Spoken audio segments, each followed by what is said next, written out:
Okay, what's up everybody? We're back. This is Les from Outstretched Gaming, and we are back in Banished Souls. This time we're going to hop in and we're going to do a contract. So I'm going to come over to the contract screen here. We're going to interact with this TV by pressing E here to interact. And then we can do a random map pick, or we can pick one of the maps that we want to play on. So I think I'm just going to pick this first map here. And I'm going to go into easy for this. So this is going to give me more than enough time to do everything, but since I'll probably be explaining a few things, I'm just going to go on easy just to give us more time. So we can always get the EMF up if we need a hunt going, so I'm just going to accept that, and we'll go to Blackthorn Road. And I've got quite a bit of money in this save, so I'm just going to buy all of the advanced gear here. I'm just going to go around and just pick up all the gear that I can pick up. Some of the items we can only take one of, some we can take 3.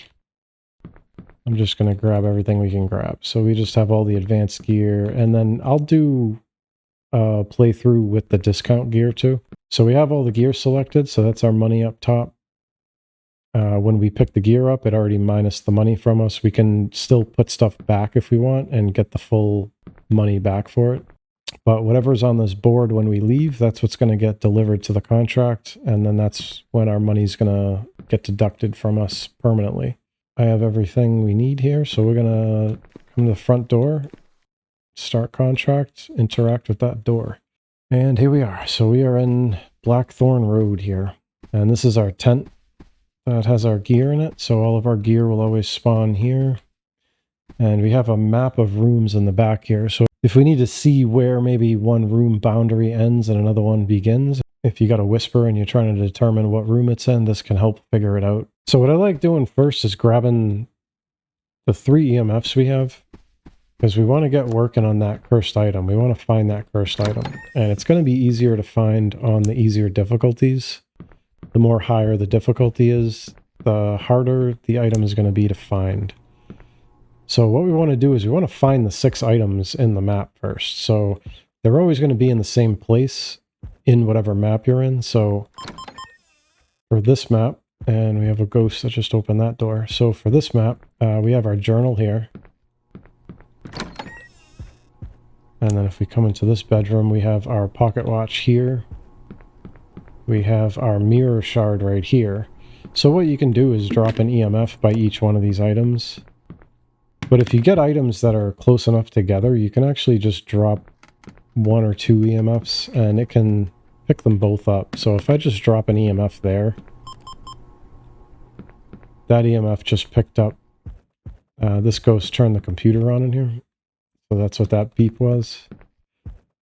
But dropping an EMF right here, it's kind of in the middle of these 3 items, that mirror, pocket watch, and that journal. And it just threw something out here.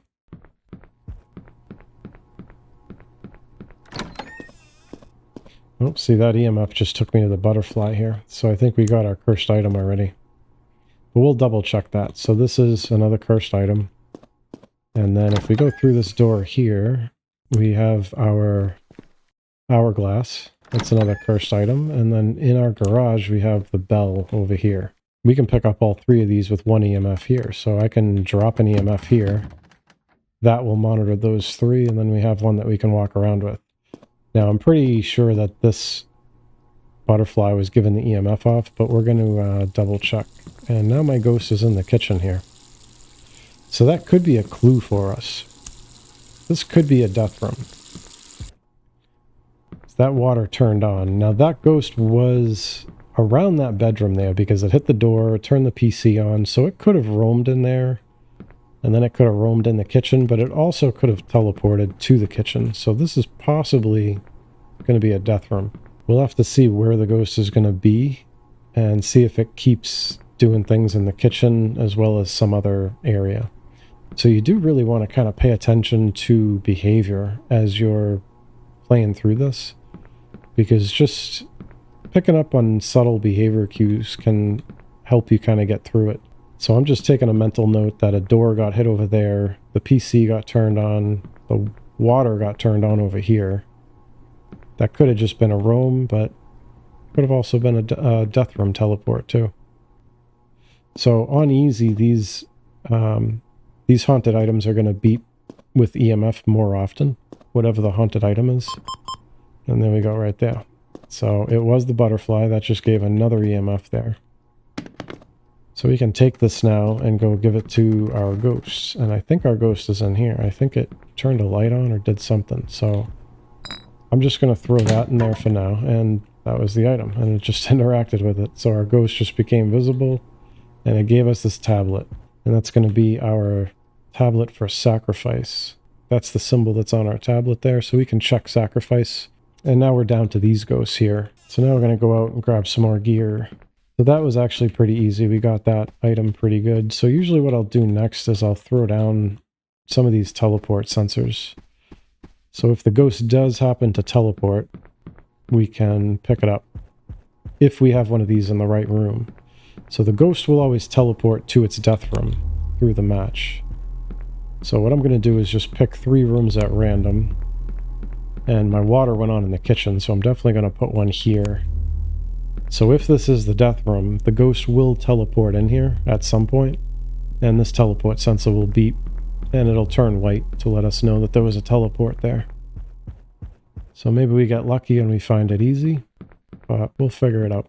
So after those are down, I like grabbing the motion sensors. These are really helpful for monitoring where the ghost is, what it's doing. You can tell if it's leaving the room, you can tell if it's following you. So I'm going to stick one in there. I'm not even sure if the ghost is in there. Oh, nope, the ghost is right there. So the ghost is in this bedroom right here.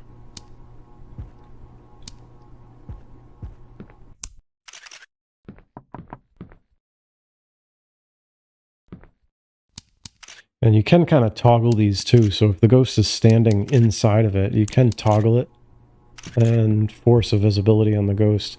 Now this ghost is interacting with the light switch. It turned the computer on. There is one ghost that can't interact with electronics. And some of these things you'll pick up like the more you play, but the mirth can't interact with electronics, but the mirth's already crossed out. The phantom's not visible in the motion sensor, but that's already crossed out, so that doesn't really help us a whole lot here. So I'm going to grab the photo cam, flashlight, and we'll take in a sound sensor. Even though it's really early for the sound sensor, because EMF is really low at this point, that means we're going to have a low chance at picking up a whisper. So the stronger the ghost gets, the more likely we are of getting a whisper. So we can keep an EMF in this room to kind of see. So our EMF is still really low. We're at 13. So I want to find this ghost now. The ghost is in here. So we're going to snap some pictures of it now. We know the ghost is over here. We can snap a few pictures. Check our photo tab and see what we got. So this ghost has orbs in the photo. So if we jump to our evidence tab, you can see it says photo cam evidence here. We go next page. So we have orbs in our photo. So orbs is going to be for Hunter. So we can check off Hunter. So now we're down to these 3 ghosts here. So Apparition, Spirit, and Lichen. So you can use the book at this point to try and figure out what ghosts we have. Every ghost will have a different behavior, and the exact behavior the ghost does is in the front of the book here. So Apparition, Spirit, and Lichen. So a spirit will leave an EMF in the death room when teleporting. So if we can figure out where the death room is, when the ghost teleports, we can check with an EMF to see if it leaves an EMF at that location. If it leaves an EMF when it teleports, we know we have a spirit. The apparition has a chance to show as a black shadow in the motion sensor, and the Lichen is the only ghost that won't get repelled by the ash. So we have ash that we can use, and it will repel every ghost but the Lichen back where it came from. So if we know where the ghost is, we can put the ash down, and we can see what happens. I'm going to bring the Ouija board in too, just because I don't like going in empty-handed. Yeah, we're going to see if the ghost is still in this room here. Okay, well, it's getting stronger. And now it's doing a manifestation. So if it gets me, it's going to get stronger here. So I'm going to try and avoid it for now. And it's going to speed up as it's coming towards me here.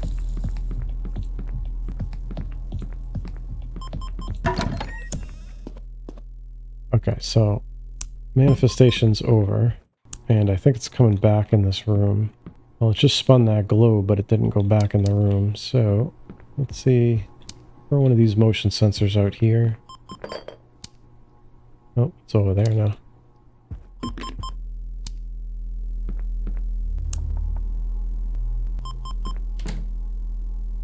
Okay, it's shut a door somewhere over here. It's back in the kitchen.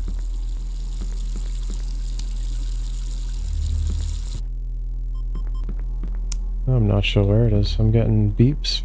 I need a EMF. It didn't come out. There it is. So it's standing here. Okay. And it's going to chase me again. So it might have switched rooms, and now it might be in the laundry room there. And I'm going to put the ash down. And it just walked right through the ash. So the ash should have repelled it. And I haven't got a teleport yet, so I still don't know what the death room is. So I think what I'm going to do is maybe move these sensors somewhere else. See if we can catch a teleport in this room. And now it can hunt. It definitely changed rooms here, so it's going to hunt here soon. EMF is beeping somewhere. Oh, it's right there. Oh, okay, so it started to hunt. Okay, we're gonna run away. This game is gonna be mostly based on running and not hiding. I don't really like the whole aspect of hiding. There is a couple natural hiding spots where you can break line of sight, but let's see if we can catch a teleport. We can try and pick up a whisper now too, because the ghost is strong enough that it can hunt. So we do have a pretty good chance at getting a whisper here. So I think it's kind of sneaking around here. Oh, it's in the front now. Okay. I want to... Oh, this thing's going to hunt. I want to take two of these and put them in the front, because that was a little suspicious. I thought the ghost was out in the garage, or that storage area. And then it showed up over here. So I'm going to put these two in this room. We're going to monitor this room, because it's kind of big, so I'm putting two in here. The ghost can hear footsteps, too. It can only hear your footsteps when you're close, so if you are on the other side of a wall, you do want to try not to move if it doesn't see you. If you are close enough to it, it will hear you. A little suspicious that that thing just popped over here, it seemed like, so we may have a death room somewhere over here. You know what, I'm going to take this third teleport sensor too. I'm going to pick that up and put it in that front bedroom, because it could be teleporting to that front bedroom and then coming out into this living room, or this front room here. And there we go, we just got the light switch to turn on. That wasn't me.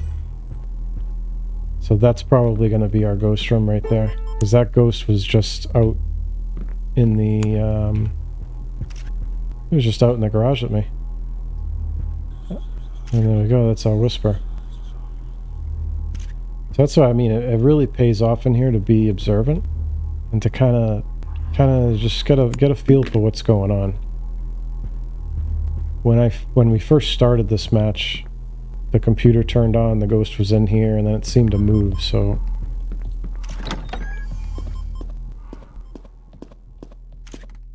I probably should have checked that room sooner, so we know the death room now. But I think we have a lich in here, and it's gonna hunt any second.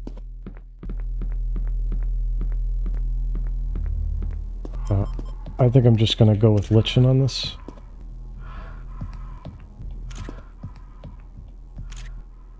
So we're gonna go grab our containment cube, our summoning scroll, and a lighter. Oh, Jesus. Okay, well, there it is. Oh, it's right on my ass, right on my ass. Get me out of here. Get me out of here. Okay, I lost it somehow. So I'm going to go with lichen. So we can always ask the Ouija board for a clue. That's going to put our ghost into a kind of a rage hunt type thing, where it's going to hunt longer. And it's going to be a little faster. So it's going to make all other hunts, you know, a little more difficult if we do ask for the clue. And we do take a little bit of a money penalty for it too. So you definitely want to try and get it without using the Ouija board. And you can also use the Ouija board to help find the death room too. And there we go. So we just had a teleport there. So I could put this in front of the door and let the ghost walk into it, or we can light the summoning scroll and summon the ghost to us, forcing it into containment. So I'm going to go with Lichen, and we're going to banish, and we got it.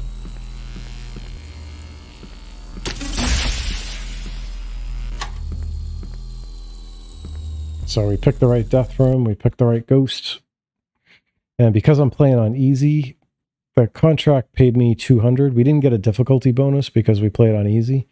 You will get a little bit of a difficulty bonus playing on normal, and then a bigger bonus playing on hard.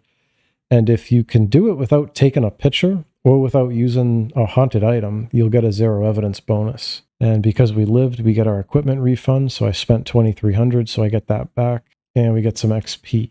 So next time I think we're going to do a match with using just the discount gear. And then after that, we'll crank it up to hard, and I can show you maybe how much harder hard is.